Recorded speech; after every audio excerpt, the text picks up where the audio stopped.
Terima kasih atas waktu yang diberikan untuk membacakan tanggapan.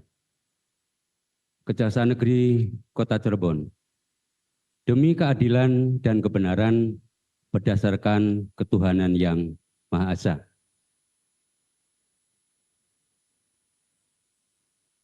Yang terhormat Ketua Mahkamah Agung Republik Indonesia di Jakarta melalui Ketua Pengadilan Negeri Cirebon di Cirebon.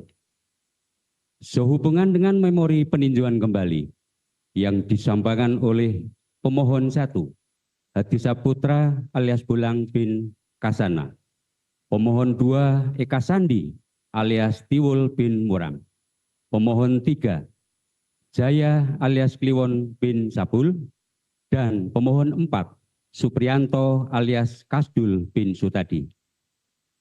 Jaksa penuntut umum menyampaikan tanggapan atas permohonan peninjauan kembali dari para pemohon yang diajukan kepada Ketua Mahkamah Agung Republik Indonesia melalui Ketua Pengadilan Negeri Cirebon sebagaimana telah terdaftar di Kepaniteraan Pengadilan Negeri Cirebon pada tanggal 19 Agustus 2024 nomor 3 garing akta P.PK 2024 PN Cirebon Yunto nomor 4 garing P.B.217 PN Cirebon.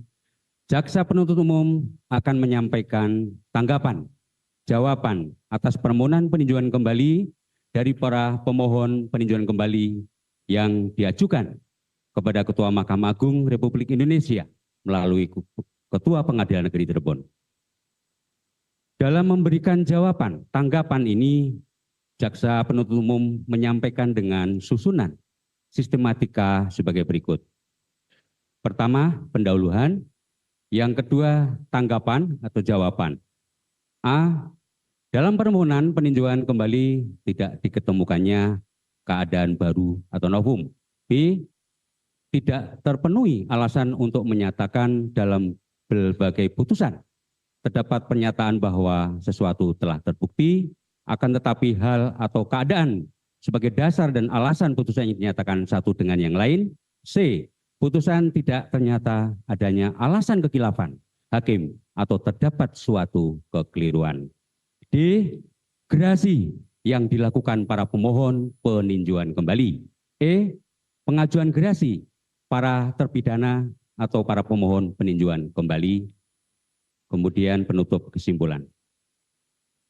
Yang mulia Majelis Hakim peninjauan kembali, perkenankanlah kami selaku penuntut umum dalam perkara peninjauan kembali atas nama pemohon 1 Hadi Saputra, pemohon 2 Eka Sandi, pemohon 3 Jaya, pemohon 4 Supriyanto, menyampaikan ucapan terima kasih kepada Majelis Hakim Agung yang telah memeriksa dan mengadili peninjauan kembali yang telah memberi kesempatan kepada jaksa penuntut umum untuk menyusun jawaban terhadap dalil-dalil maupun alasan-alasan yang dijadikan dasar bagi terpidana mengajukan permohonan peninjauan kembali ini.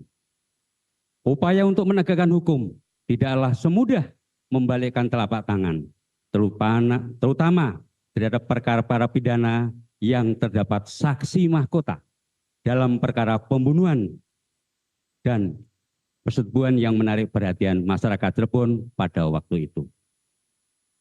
Beberapa hal yang dicermati jaksa penuntut umum dalam penanganan perkara yaitu terpenuhinya kelengkapan alat bukti, karakteristik pembuktian, menghadirkan saksi mahkota, dan rangkaian bukti yang saling bersesuaian, sehingga jaksa penuntut umum kemudian melimpahkan perkara tersebut ke Pengadilan Negeri Cirebon. Para pemohon peninjauan kembali merupakan para terdakwa dalam perkara sebagaimana dimaksud dalam putusan Pengadilan Tinggi Bandung nomor 193/PIT/2017/PT Bandung Yo putusan Pengadilan Negeri Cirebon nomor 4/PTB/2017/PN Cirebon tanggal 26 Mei 2017 yang secara hukum telah berkekuatan hukum tetap. Dan saat ini para pemohon peninjauan kembali telah dieksekusi serta menjalani masa pemidanaan, di mana terpidana menjalani di lembaga pemasyarakatan.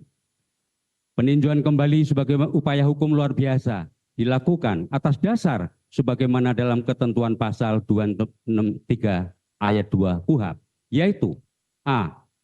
Apabila terdapat keadaan baru yang menimbulkan dugaan kuat bahwa jika keadaan itu sudah diketahui pada waktu sidang masih berlangsung, hasilnya akan berupa putusan bebas atau putusan lepas dari segala tuntutan hukum atau tuntutan penuntut umum tidak dapat diterima atau terhadap perkara itu diterapkan ketentuan pidana yang lebih ringan. B. Apabila dalam berbagai putusan terdapat pernyataan bahwa sesuatu telah terbukti, akan tetapi hal atau keadaan sebagai dasar dan alasan putusan yang dinyatakan satu dengan yang lain. C. Apabila putusan itu dengan jelas memperlihatkan suatu kekilafan hakim atau suatu kekeliruan yang nyata. Bahwa menurut M. Yahya Harahap dalam bukunya Pembahasan Permasalahan dan Penerapan KUHP, pemeriksaan sidang pengadilan, banding, kasasi, dan peninjauan kembali di dalam edisi kedua penerbit Sinar Grafika tahun 2002 pada halaman 619 menyatakan keadaan baru yang mempunyai sifat dan kualitas menimbulkan dugaan kuat. Pertama, jika seandainya keadaan baru itu diketahui atau diketemukan atau dikemukakan pada waktu sidang berlangsung, dapat menjadi faktor dan alasan untuk menjatuhkan putusan bebas atau putusan kepada dari segala tuntutan hukum. Putusan kepada dari segala tuntutan hukum. Atau dua, keadaan baru itu jika diketemukan dan diketahui pada waktu sidang berlangsung dapat menjadikan alasan dan faktor untuk menjatuhkan putusan yang menyatakan tuntutan penuntut umum tidak dapat diterima. Tiga, dapat dijadikan alasan atau faktor untuk menjatuhkan putusan dengan menerapkan ketentuan pidana yang lebih ringan.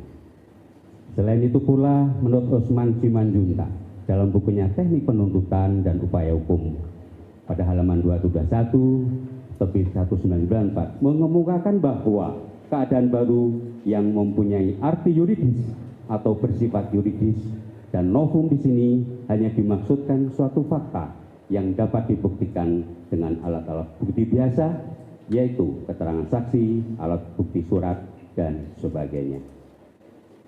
Sehingga bila merujuk pada pengertian keadaan baru sebagaimana kami uraikan di atas, maka persyaratan bukti baru tersebut nyata-nyata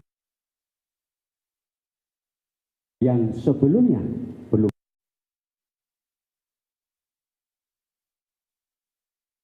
peninjauan kembali, membuka memori tanggapan atas memori yang diajukan,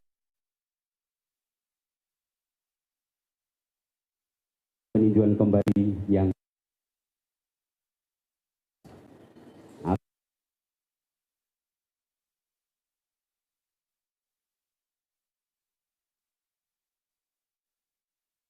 ditolerir, biarkan hal itu berlalu dan biarkan hal itu menjadi rahasia peradilan atau judicial secret.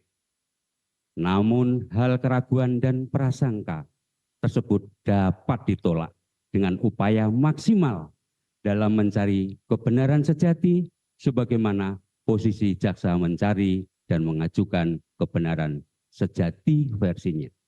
Sebaliknya, terdakwa mencari dan mengemukakan kebenaran pembelaan diri dengan posisi mempertahankan kebenaran sejati. Untuk itu, dalam mencari kebenaran sejati dalam peradilan pidana haruslah berdasarkan pemeriksaan sidang pengadilan, banding, kasasi, dan peninjauan kembali, yakni satu, bukti yang sah, yakni memenuhi syarat formal material yang mencapai batas minimal yang sesuai dengan kasus relevan untuk menentukan dalam mengambil kesimpulan.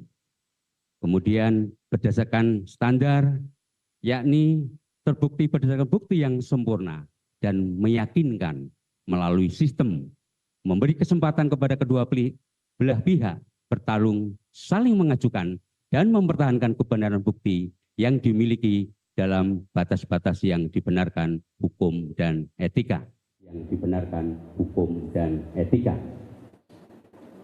The fairness of the process berdasarkan asas presumption of innocence. dengan memberi toleransi kemerdekaan kepada terdakwa mengajukan kebenaran pembuktian melalui proses pemeriksaan yang inkonstitusional dalam arti luas atau due process. Meneliti seksama alat bukti tersebut. Atas hal tersebut di atas, posisi dan fungsi peradilan melalui hakim yang berperan